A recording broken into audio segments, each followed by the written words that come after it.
I was 8 weeks pregnant. I had told exactly 2 people, my husband and my doctor.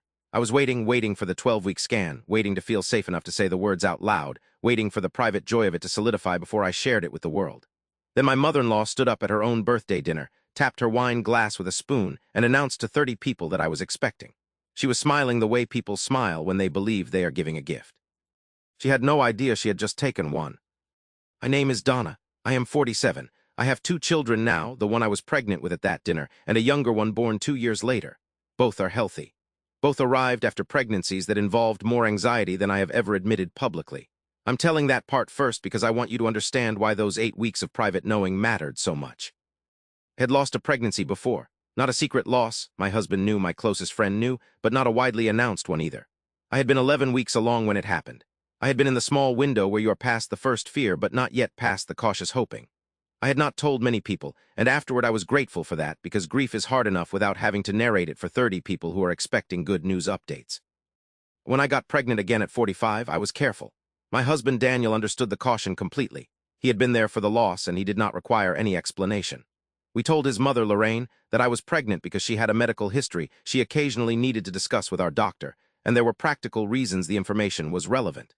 We asked her directly and clearly not to share it with anyone until we were ready.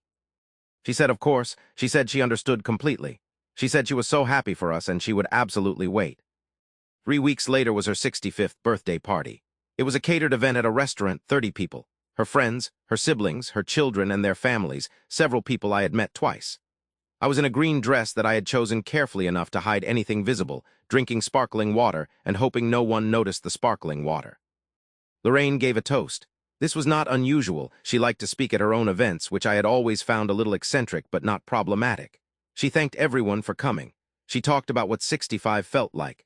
She talked about her children and her grandchildren and her hopes for the coming years. And then she said, and I am so thrilled to tell you all that our family is growing. I heard it the way you hear something that you cannot immediately process as sound before it becomes meaning. I looked at Daniel. I saw his face go very still. I looked at Lorraine and I watched her look at me with that enormous smile, as if she were presenting me with something wonderful. 30 faces turned toward me. I did not cry. I am not sure how. I smiled because the alternative, the real alternative, the one where I stood up and said what I actually felt, was not available to me in that room at that moment, surrounded by people who were already starting to clap.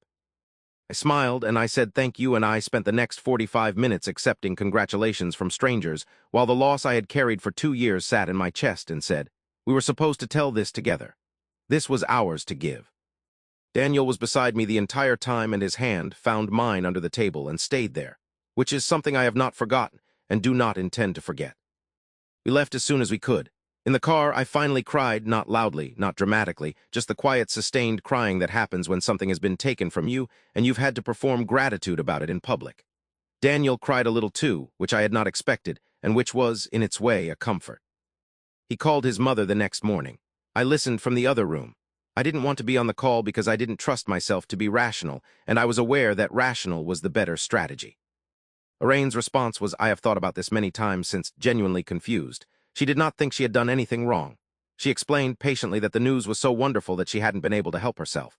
She explained that everyone was so happy. She explained that at her age, the joy of a new grandchild was something she wanted to share, that life was short, that happiness should be celebrated immediately. Daniel asked her directly, did you understand that Donna had a loss before this pregnancy? There was a pause. She said, yes. He asked, did you understand why she was waiting to tell people? Another pause. She said, I suppose I thought this time would be different. That phrase stopped me when Daniel related afterward. I suppose I thought this time would be different. As if Lorraine's optimism had the power to rewrite my medical history. As if wanting it to be fine meant it was safe to declare it fine. As if my caution was something that could be overruled by someone else's joy. I want to be precise about what I lost at that dinner. I did not lose the pregnancy. My daughter arrived healthy and furious in early spring, and I love her with every available piece of myself. What I lost was the moment of telling. The moment that belongs specifically to the 2 people who made the thing that is being announced. The choosing of the words, the watching of faces, the reception of something we had been holding privately and decided together to release. You only get that once. For each child, for each piece of news, you get exactly one first telling.